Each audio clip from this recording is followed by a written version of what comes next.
This surprises a lot of people when I tell them, but I played American football when I was in high school. I was about 25 pounds heavier, and I was pretty good at it too. I played defensive tackle, and I actually got recruited by a number of Division III schools.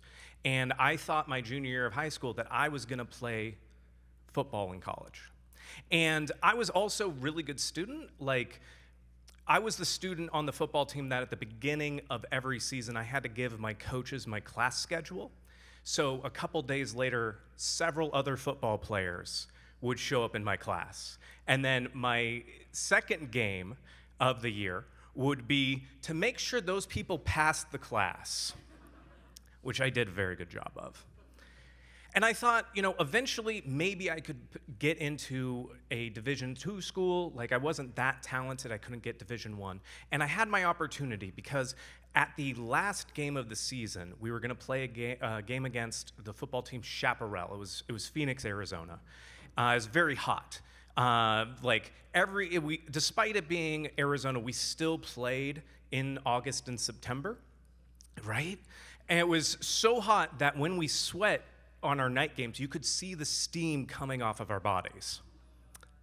So when I was trying to avoid heat stroke, I knew I was going to get into school if I could.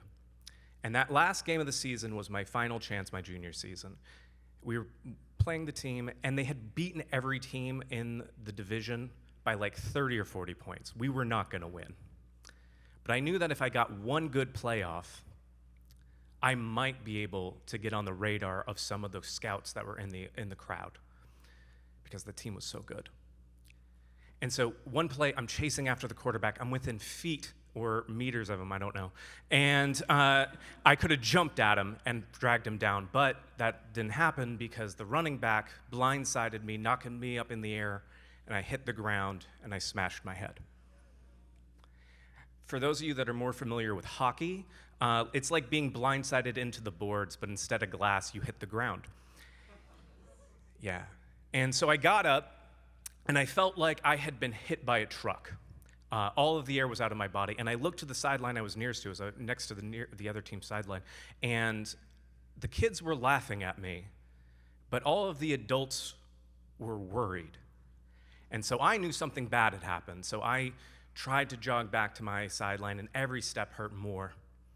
And I got there, and my trainer, the athletic trainer, met me and was like, "You need to sit down." And she started asking me questions. Now we have concussion protocols. Back then, we just had questions. She asked me my name. She asked me what day it was, got both of those right. And then she's like, "Who is the current president?" And I'm like, "Well, I know it's George Bush, but I don't know if it's George H.W. Bush or George W. Bush. And frankly, I don't know if I know the difference." And she's like, "You have a concussion." So I didn't play for the rest of the game, and the next day, every Saturday morning after our games, we would meet up back at school and have aerobics. And everybody tried to get out of aerobics, but I had a legitimate excuse, having a concussion, so I just got to eat the bagels. It was fantastic. And I got to watch everybody work out. They did Taibo to "The Devil Went Down to Georgia." Arizona is exactly what you think it is. And after we got done with aerobics, we sat down to watch the film because even though we had lost by 60 points, we got into the playoffs. And we were going to play this team again the next week. And you can't see me get hit in the film, but you can hear an audible gasp in the crowd. My lungs weren't the only thing that had no oxygen in them. The whole stadium didn't. And some of the kids in the film room start laughing a little bit, kind of snickering, and my coaches berate them. On Monday, I get all of the lesson plans for my classes because they think I have memory loss. We never went to the doctor. My parents were like, "We have 2 older brothers. You'll be fine." And then I was told I couldn't exert myself during the day, so I couldn't participate in weightlifting class. And so I made arrangements to be a TA for that week. And then I thought that the fact that I couldn't be exerting myself during the day meant I wasn't supposed to show up to football practice. So I took the invite from some of my friends that were in drama club to go and watch the rehearsals for the school play. I never got to do the school play because it coincided with football.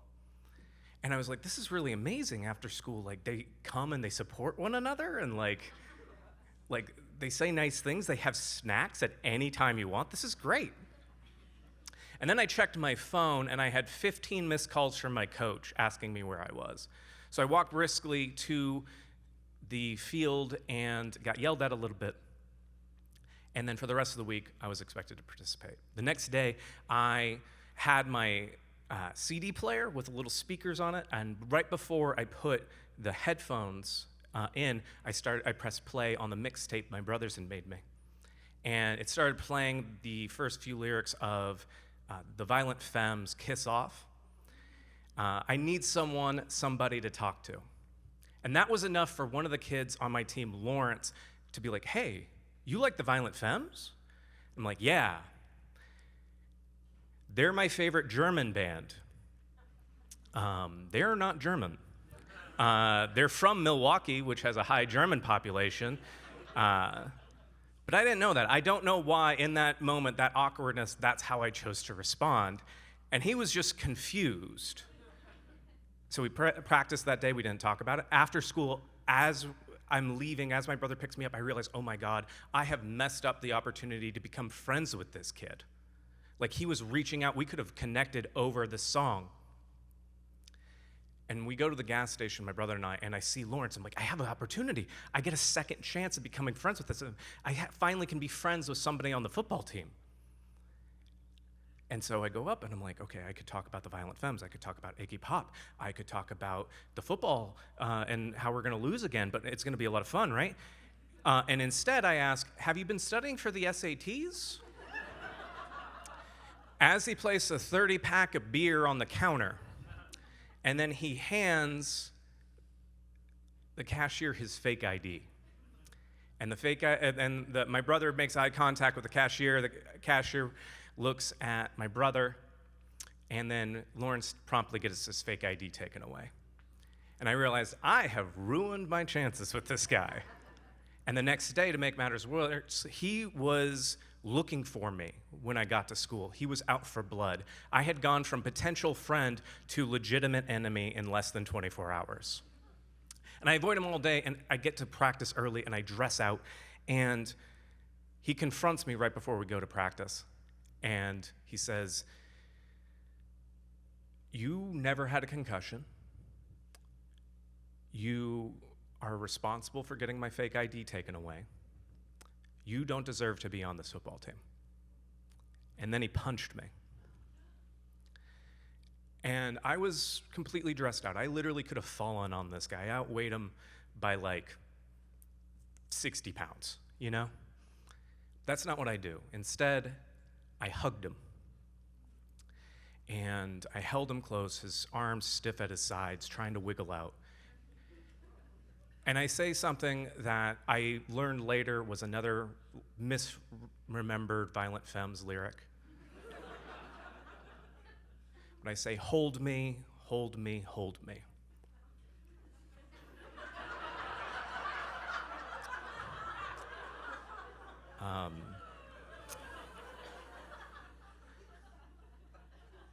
And I hold him for 30 seconds. Waiting for the anger to go away. And I let go, and he punches me 2 more times. And we go to practice.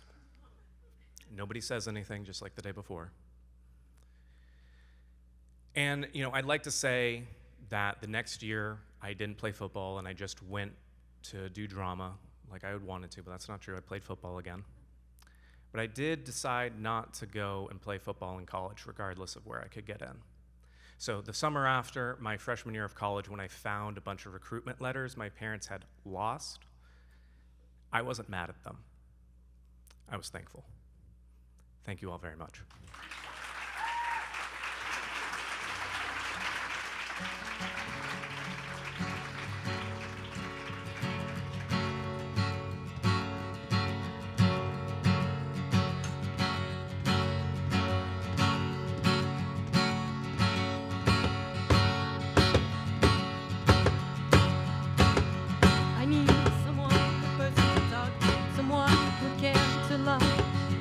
it be you? Could it be you? Situations get rough, then I start to panic. It's not enough, it's just a habit. Hey kids, you're sick. Darling, this is it. You can all just kiss up into the air. Behind my back I can see them stare. They hurt me bad, but I don't mind. They hurt me bad, they do it all the time. Yeah, yeah. They do it all the time. Yeah, yeah. They do it all the time. Yeah, yeah. They do it all the time. Do it all the time. Do it all the time. Do it all the time. I hope you know that this will go down on your permanent record. Oh yeah? Well, I don't get so distressed. Did I happen to mention I'm impressed?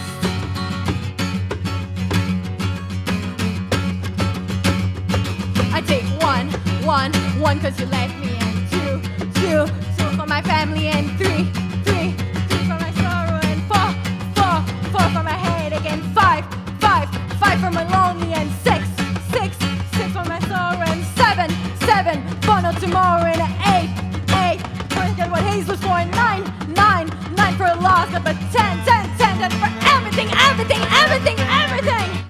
Well, you can all just kiss up into the hair. Behind my back I can see them stare. They hold me back, but I don't mind. They hold me back, they do it all